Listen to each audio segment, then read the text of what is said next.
अस्सलाम स्टूडेंट्स, हम लोगों ने चैप्टर 11 स्टार्ट किया हुआ था ऑर्गेनिक केमिस्ट्री। आज जो टॉपिक हम लोगों ने डिस्कस करना है वो diversity and magnitude of organic compound. Diversity and magnitude of organic compound क्या है कि ऑर्गेनिक कंपाउंड जो है वो पूरी दुनिया में बहुत ज़्यादा इनकी वैरायटी है। इनकी वैरायटी क्यों है बहुत ज़्यादा है इनकी, इसके लिए कुछ रीज़न्स हैं। सबसे पहले जो रीज़न है वो है कैटिनेशन की property, second one is multiple bonding and third one is isomerism, next strength of covalent bond और लास्ट जो रीज़न है वो है होमोलोगोसिस। सबसे पहले हम लोग स्टडी करते हैं कैटिनेशन को। कैटिनेशन है क्या कि कैटिनेशन ये है कि कार्बन ऑर्गेनिक कंपाउंड जो है वो मेनली कंपोज हुए होते हैं कार्बन और हाइड्रोजन के। अब कार्बन जो है वो कैटिनेशन की प्रॉपर्टी शो करता है। सबसे पहले हम देखते हैं कैटिनेशन है क्या। कैटिनेशन है फॉर्मेशन ऑफ लार्ज रिंग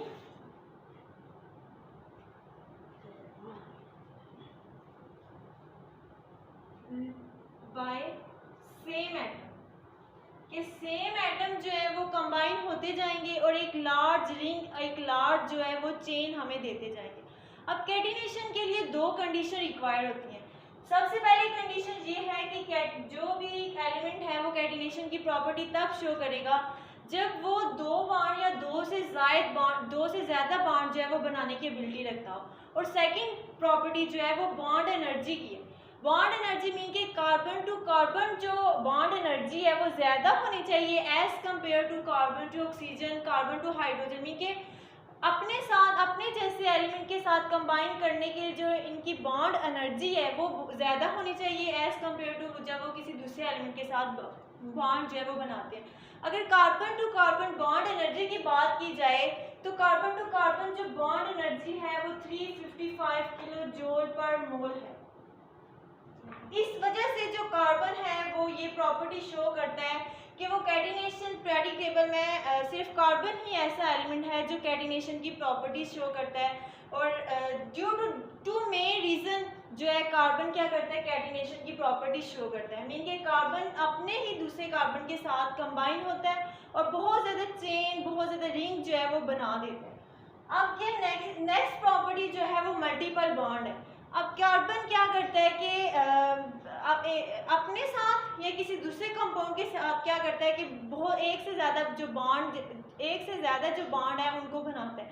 अगर हम अल्केन की बात करें तो अल्केन में क्या है, सैचुरेटेड हाइड्रोकार्बन है, इसमें carbon to carbon single bond होगा। नेक्स्ट अल्कीन है, अल्कीन में क्या है कि कार्बन टू कार्बन जो है वो डबल बॉन्ड बना होगा।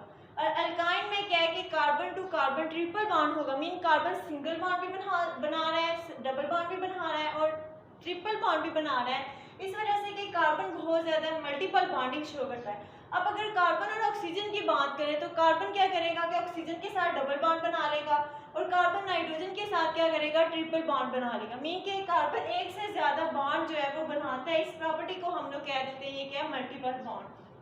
थर्ड वन जो प्रॉपर्टी है वो है आइसोमेरिज्म। आइसोमेरिज्म क्या होता है कि एक ऐसा फिनोमिना है जिसमें जो कंपाउंड है मॉलिक्यूल का, उनका मॉलिक्यूलर फार्मूला तो सेम है लेकिन क्या होगा कि उनका जो स्ट्रक्चर फार्मूला है वो डिफरेंट होगा।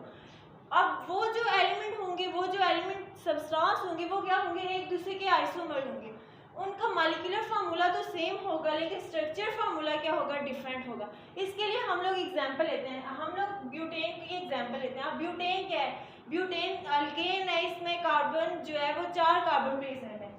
तो अगर हम इनको अरेंज करें तो ब्यूटेन के हमारे पास क्या बनेंगे कि 2 आइसोमर बनेंगे।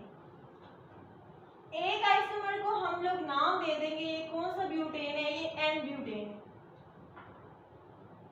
नॉर्मल ब्यूटेन है, इसकी स्ट्रेट चेन है जो स्ट्रेट फॉर्म है। जो दूसरा आइसोमर बनेगा ब्यूटेन का उसको हम लोग नाम देंगे ये आइसोब्यूटेन है। आइसोब्यूटेन इसको क्यों नाम दिया जाएगा, आइसोब्यूटेन इसलिए नाम दिया जाएगा कि वो किसी दूसरे कार्बन के साथ मिलकर उसकी कोई एक ब्रांच निकली होगी कि इस कार्बन टू कार्बन जो है ये ब्रांच निकली होगी, इसको हम लोग नाम दे देंगे ये हमारे पास क्या है कि ये आइसोब्यूटेन है। यहाँ पे कार्बन जो है वो हाइड्रोजन के साथ अटैच होगा। अब ये दोनों क्या है कि ये एक दूसरे के आइसोमर हैं और इस फिनोमिना को हम हम लोग नाम दे देंगे ये कौन सा फिनोमेना है, ये आइसोमेरिज्म का फिनोमेना है। ब्यूटेन के तो 2 आइसोमर हैं, लेकिन अगर हम पेंटेन की बात करें तो पेंटेन में क्या होगा, पेंटेन के 3 आइसोमर होंगे। एक जो है वो एन पेंटेन होगा, सिंपल पेंटेन होगा। सेकंड वन जो होगा वो इसमें पेंटेन की एक ब्रांच निकली होगी तो उसको हम लोग नाम दे देंगे आइसोपेंटेन। लेकिन थर्ड वन क्या होगा कि थर्ड वन पेंटेन जो है वो कैसे खुद को उसने डिफरेंट स्ट्रक्चर बनाया होगा, वो ऐसे इसने अरेंज किया होगा।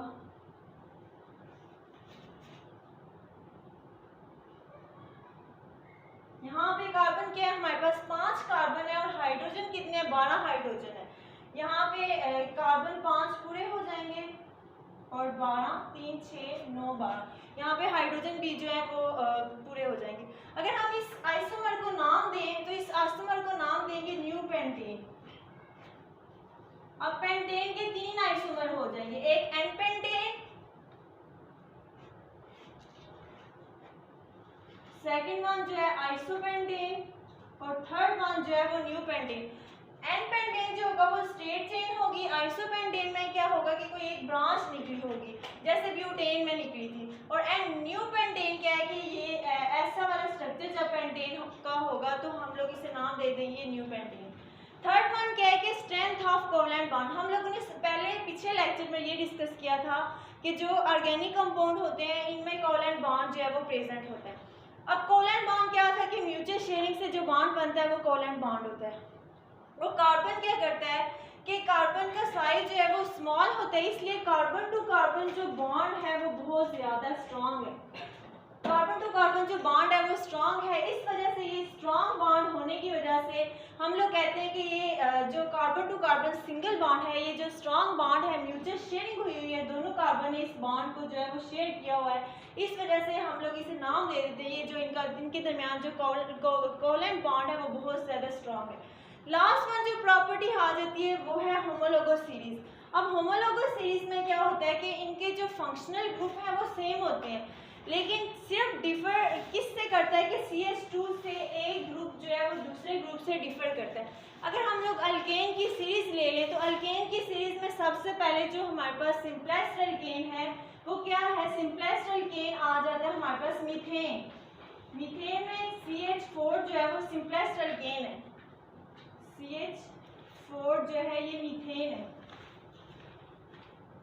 सेकंड वन जो है इथेन। अब ये जो है इथेन जो है मीथेन से कैसे डिफर कर रहा है, ओनली CH2 ग्रुप की बेस पे जो इथेन है वो मीथेन से डिफर करता है। नेक्स्ट अगर हम लोग चलें तो प्रोपेन आ जाएगा।